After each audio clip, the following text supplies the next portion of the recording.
आकाशवाणी मुंबई. राजेश शिरभाते प्रादेशिक बातम्या देत आहे. ठळक बातम्या.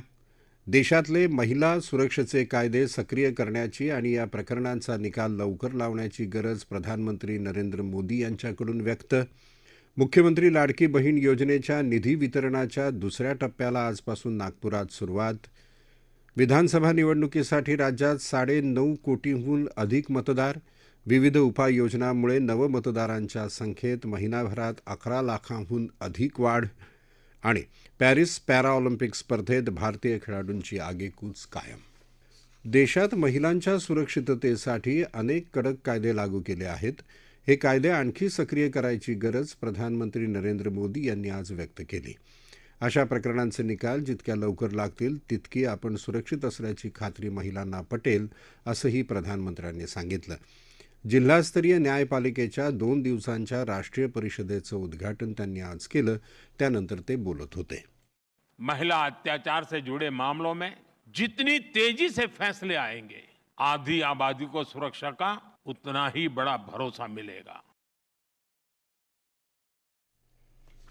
सर्वोच्च न्यायालयाच्या स्थापनेला 75 वर्ष पूर्ण झाल्याच्या निमित्ताने एक विशेष टपाल तिकीट आणि एका नाण्याचं प्रकाशनही मोदी यांच्या हस्ते झालं. सर्वोच्च न्यायालयाचा 75 वर्षांचा प्रवास लोकशाहीची जननी म्हणून भारताची शान आणखी वाढवतो, असे गौरवोद्गार त्यांनी काढले. हा प्रवास भारताच्या राज्यघटनेचा आणि राज्यघटनेनं दिलेल्या मूल्यांचा आहे, असं ते म्हणाले. सरन्यायाधीश न्यायमूर्ती धनंजय चंद्रचूड यांनीही जिल्हास्तरीय न्यायपालिका परिषदेला संबोधित केलं. या परिषदेमुळे जिल्हास्तरीय न्यायपालिका आणि इतरांमध्ये संवादाला वाव मिळेल, असं मत त्यांनी मांडलं. केंद्रीय कायदा आणि न्यायमंत्री अर्जुन राम मेघवाल यांनी ई न्यायालय उपक्रमाच्या 3ऱ्या टप्प्यात अत्याधुनिक तंत्रज्ञानासाठी 7,200 कोटी रुपये निधी उपलब्ध करून दिल्याची माहिती दिली. मुख्यमंत्री लाडकी बहीण योजनेच्या निधी वितरणाच्या दुसऱ्या टप्प्याला आज नागपूर इथं मुख्यमंत्री एकनाथ शिंदे यांच्या हस्ते सुरुवात झाली. या योजनेच्या पहिल्या टप्प्यात 1,60,00,000 महिलांच्या खात्यात योजनेचे पैसे जमा झाले असून 1,562 कोटींहून अधिक रुपये वितरित झाल्याचं मुख्यमंत्र्यांनी यावेळी सांगितलं. हे सरकार दिलेला शब्द पाळणारं असून ही योजना कधीही बंद होणार नाही, अशी ग्वाही शिंदे यांनी दिली. यावेळी उपमुख्यमंत्री देवेंद्र फडणवीस, उपमुख्यमंत्री अजित पवार, केंद्रीय मंत्री नितीन गडकरी उपस्थित होते. जोपर्यंत महिला मुख्य प्रवाहात येत नाहीत तोपर्यंत देशाचा विकास होऊ शकत नाही, असं मुख्यमंत्री देवेंद्र फडणवीस यावेळी म्हणाले. मुलींच्या शिक्षणाची चिंता करू नका, त्यासाठी सर्वतोपरी मदत करायला सरकार वचनबद्ध आहे, असं त्यांनी सांगितलं. योजनेच्या पहिल्या टप्प्यात 25 लाख आणि त्यानंतरच्या टप्प्यात 1 कोटी महिलांना आम्ही लखपती दीदी बनवणार आहोत, असं त्यांनी सांगितलं. या नोकऱ्या मागणाऱ्या नव्हे तर नोकऱ्या देणाऱ्या बहिणी असतील, असं ते म्हणाले. महिलांच्या बाबतीत अपराध करणाऱ्याला आमचं सरकार जास्तीत जास्त सजा देईल, असंही फडणवीस यांनी सांगितलं. तरुण पिढीनं आपली प्रतिभा, नवनिर्मिती आणि क्षमता हवामान बदलाचा सामना करण्यासाठी वापरण्याची गरज आहे, असं प्रतिपादन केंद्रीय पर्यावरण, वन आणि हवामान बदल मंत्री भूपेंद्र यादव यांनी केलं आहे. मुंबईच्या भारतीय तंत्रज्ञान संस्थेत आयडियाज फॉर लाईफ या मोहिमेसंबंधीच्या कार्यक्रमात आज ते बोलत होते. 2021 मध्ये ग्लासगो इथं झालेल्या संयुक्त राष्ट्र हवामान बदल परिषदेत प्रधानमंत्री नरेंद्र मोदी यांनी ही संकल्पना मांडली होती. जागतिक पातळीवर हवामान बदल रोखण्यासाठी या मोहिमेत समाविष्ट करण्यात आलेल्या 7 विषयांची माहिती यादव यांनी यावेळी दिली. तसंच या विषयांवर आधारित कल्पना ideasforlife.nic.in या संकेतस्थळावर नोंदवण्याचं आवाहन केलं. यातल्या उत्तम कल्पनांना खास पारितोषिकही दिली जाणार आहेत. हवामान बदलाचा सामना करण्यासाठी कार्बन डायऑक्साईडचं उत्सर्जन रोखणं अतिशय महत्त्वाचं असून त्यासाठी प्रत्येकानं आपलं कार्बन फूटप्रिंट मोजावं आणि त्याची नोंद ठेवावी, असं आवाहन IIT मुंबईचे संचालक शिरीष केदारे यांनी या कार्यक्रमात केलं.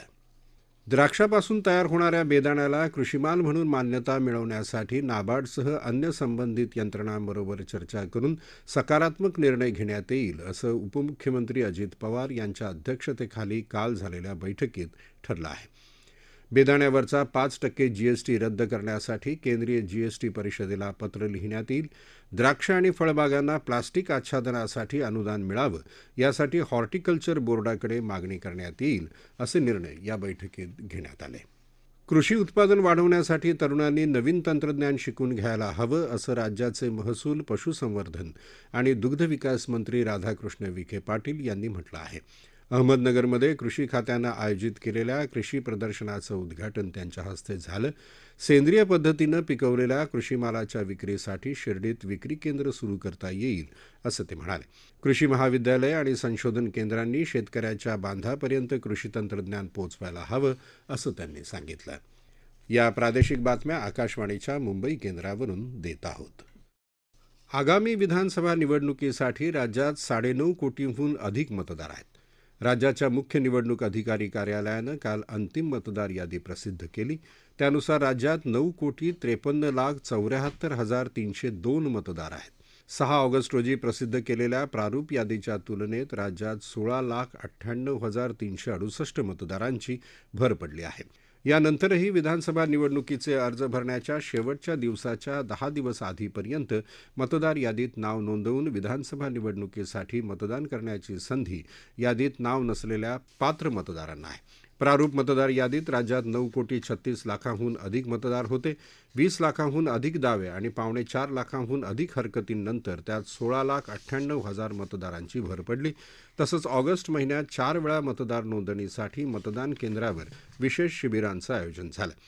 विविध संस्था, महाविद्यालयांनी मतदार यादीत नोंदणीसाठी शिबिरं आयोजित केल्यानं नवीन मतदारांच्या संख्येत 11,23,336 ची भर पडली. 70 वर्षांहून अधिक वय असलेले 54,000हून अधिक मतदार या यादीतून कमी झाले. अंतिम मतदार यादीत 6,28,063 दिव्यांग मतदार आहेत. विविध पातळीवर झालेल्या प्रयत्नांमुळे मतदार यादीतलं स्त्री पुरुष गुणोत्तर 925 वरून 933 पर्यंत वाढलं आहे. राज्यात आता 4,93,33,996 पुरुष, 4,60,34,362 महिला आणि 5,944 तृतीयपंथीय आहेत. सोलापूर जिल्ह्यातील माढा विधानसभा मतदारसंघातले राष्ट्रवादी काँग्रेसचे आमदार बबन शिंदे यांनी आगामी निवडणुकीतून माघार घेतली आहे. आपल्याऐवजी त्यांनी आपल्या मुलाला रणजित शिंदे यांना संधी देण्याची मागणी केली आहे. वनसफारीसाठी आता बॅटरीवर चालणाऱ्या गाड्या वापरल्या जात आहेत. त्यामुळे प्रदूषण होत नसल्यानं या गाड्यांची संख्या तिप्पट करावी. यामुळे पर्यटकांची संख्या तसंच रोजगारही वाढेल, अशी सूचना केंद्रीय मंत्री नितीन गडकरी यांनी आज नागपूर इथं केली. पर्यटनविषयक परिषदेत ते बोलत होते. राजस्थान मल्टीस्टेट बँकेचे संचालक अभिषेक बियानी यांना पुणे इथून अटक करण्यात बीडच्या आर्थिक गुन्हे शाखेला यश आलं आहे. अनेक दिवसांपासून या प्रकरणातील आरोपी असलेले बियानी कुटुंबीय पोलिसांना गुंगारा देत होतं. अखेर आर्थिक गुन्हे शाखेनं ही कारवाई केली. पॅरिस पॅराऑलिम्पिक खेळांमध्ये महिलांच्या 10 मीटर एअर रायफल स्पर्धेत सुवर्णपदक पटकावत भारताचं नाव पदक विजेत्या देशांच्या यादीत झळकवल्याबद्दल राष्ट्रपती द्रौपदी मुर्मू यांनी नेमबाज अवनी लेखरा हिचं अभिनंदन केलं आहे.